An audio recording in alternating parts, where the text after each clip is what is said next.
Unto the angel of the church of Ephesus write, these things saith he that holdeth the seven stars in his right hand, who walketh in the midst of the seven golden candlesticks. I know thy works and thy labor in thy patience, and how thou canst not bear them which are evil. And thou hast tried they are apostles, not, and hast found them liars. That's very key right there. And has borne and has patience, and for my name's sake has labored and has not fainted.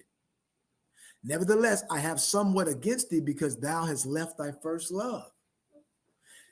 5. Remember therefore from whence thou art fallen, and repent and do the first works, or else I will come unto thee quickly and will remove thy candlestick out of his place. Your candlestick is your soul. Except thou repent.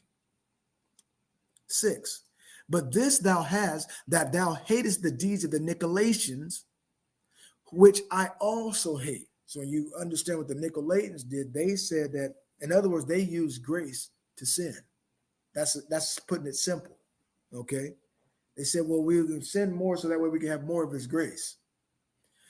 He that have an ear, and that's almost like what modern Christianity does, okay? They make excuses. They do all these particular things. They say that they're with Hamashiach, but they do all these things. They deny the Most High who bought them, okay? They deny him in their works. 7. He that have an ear, so now not everyone's going to hear this. He that he's speaking to these particular assembly, they said, he that have an ear, let him hear what the Spirit saith unto the what? Churches. To him that overcometh will I give to eat of the tree of life, which is in the midst of paradise, in the midst of paradise of the Most High. To the church of Smyrna. Verse 8. And unto the angel of the church of Smyrna write, these things saith the first and the last, which was dead and is alive. Verse 9. I know thy works in tribulation and poverty, but thou art rich. And I know the blasphemy of them which say that they are Jews and are not, but are the synagogue of Satan. 10. Fear none of those things which thou shalt suffer. Behold, the devil shall cast some of you into prison, that ye may be tried, and ye shall have tribulation 10 days. Be thou faithful unto death, and I will give thee a crown of life. Verse 11. He that have an ear, says again, let him hear what the Spirit saith unto the churches. He that overcome shall not be hurt of the second death. Verse 12. To the church of Pergamum, into the angel of the church of Pergamos write, these things saith he which hath the sharp sword with two edges. 13. I know thy works, and where thou dwellest, even where Satan's seat is. And thou holdest fast my name, and hast not denied my faith. So this is a group of believer or assemblies who's right where Satan's at, right in the thick of all the temptation, all of the persecution, all of people turning, and yet there's a group of believers, a remnant, who hold fast to what Yeshua says and to his teachings. Remember, Lucian, he began to see there was two types of what they call Christianity. One, which was in hedonism, and others, which was discipline, who shunned the evil and said, listen, we're not going to go and sit and mix in the faith of the holy patriarchs. So it says here, you hold fast, and thou holdest fast my name, and has not denied my faith. Remember, here's the patience of the saints, those who keep the commandments of Ahia, in the faith of Yeshua.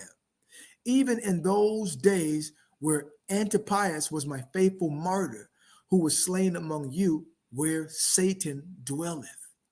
Wow. But I have a few things against thee. You'll come to find out that over where they're fighting with Turkey and all that, that's where his seat was. Right over in the particular isles over there. That's where the serpent seed came out. That's where they were called the Khazars had come from, right? The Ottoman Empire, the Seleucid Empire. These were sons of Esau, by the way. Idumea. But I have a few things against thee, verses 14, because thou hast there them that hold the doctrine of Balaam, who taught Balak to cast stumbling blocks before the children of who? Before the children of Israel, to eat things sacrificed unto idols and to commit fornication. So in other words, fornication, we know fornication is unmarital sexual relations. Fornication is also spiritual idolatry, saying that you're down with the Most High and saying, well, listen, we believe in the teachings of the Most High, but yet following along with all these other the things that that Balak tried to do to get Balaam. Balaam was a sorcerer, magician, if you will, that Balak was the king of Moab, who tried to pay him to do what? Curse the children of Israel. But he cannot curse who the Most High blessed or barak. See? So it says here, to eat things sacrificed unto idols and to commit fornication. Verse 15. So hast thou also them that hold the doctrine of the Nicolaitans, which things I hate. So when you look and study up what the Nicolaitans did, again, it's almost like the modern Christian church. They have they profess that they love the Lord Yeshua. Okay, they serve the Most High with their mouth, but with their deeds, it's totally opposite. So Yeshua, this is in red letter. Yeshua is telling them, repent, or else I will come unto thee quickly and will fight against them with the sword of the law. Everyone, he that have an ear, again, let him hear what the Spirit saith unto the churches. So you will come to find out that even during the first century, second, third, fourth, up to modern time, I would like to believe that those of us who are in the truth, I myself who are still maintaining this course, I was in the quote unquote church, the most. I said, oh, heck to the no. This is pay. Look, they celebrating Christmas. They doing all these particular things, saying God has blessed them. The Most High didn't say to do these things. These are the things that our ancestors were sent on cargo slave ships for idolatry, and they're keeping these things under the auspice of saying that this is Christ-like. They're saying they're celebrating Christ, but these are doctrines of devils. They weren't the holy feast days. What holy feast days? The holy feast days of, first off, Passover, right? Which is the Feast of Unleavened Bread. Feast of Weeks, of First Fruits, which is Pentecost. They weren't keeping what? The memorial of blowing of trumpets, okay? Or the new moon, which is the new season. These are intercalaries. These are memorials forever. They weren't keeping the Feast of Tabernacles, which is the Most High will set his tabernacle amongst men. So if they weren't keeping these things, but yet they're keeping these other things that the world, remember the potentates? I said, what was a potentate? These were governments. These were monarchs. These were rulers who ruled over God's people. Okay, stick with me. So in the end times, there would be an assembly, there would be a remnant who would come out of all of these particular things. And yes, guess what? They were the seed of Israel. They was the Israel of God, of the Most High, if you will, right? They loved not their lives to the death. That means that even if their families or their church family or even their immediate family separated themselves from them, they did it. They loved the Most High more. They were willing to, that was a part of their obedience, and they understood it. They had the ears to see. The Spirit was speaking to the what? The assembly, the call. When you look at that word church, let me show you really quick. Next time we see church, we're going to read it. I'm going to go there. I'm going to hit the concordance for it to show you that it meant ecclesia, the called out ones. So I hope you're with me. So in verses 15, it says, let's read from verses 14 again, reading quick.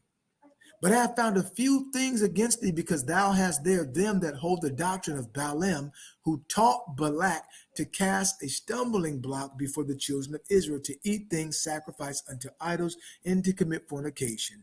Verse 15, so hast thou also them, you also have them amongst your congregation, them who hold the doctrine of the Nicolaitans, which thing I hate. Verse 16, repent.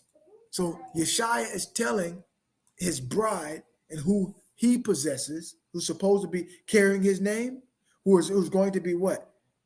They're how do you say this? They are engaged to him. So when he comes, when Yeshua comes back, that's called the wedding of the Lamb. And when he's coming for a assembly, or if you will, a church without spots or wrinkle. So guess what? The angels will come to see, do you have any of these things that offend in his kingdom? And anything that offends in his kingdom, by default, gets what? That's right, cast out of it. So right now, this is the time where we're rehearsing the righteous acts. This is the probation, if you will, probation period. Okay, you've been given grace. So once he comes, the law is going to be enacted. Anyone going against what the Most High says will be dealt with on the spot. On the spot, breaking the Sabbath, fornicating, adultery, idolatry.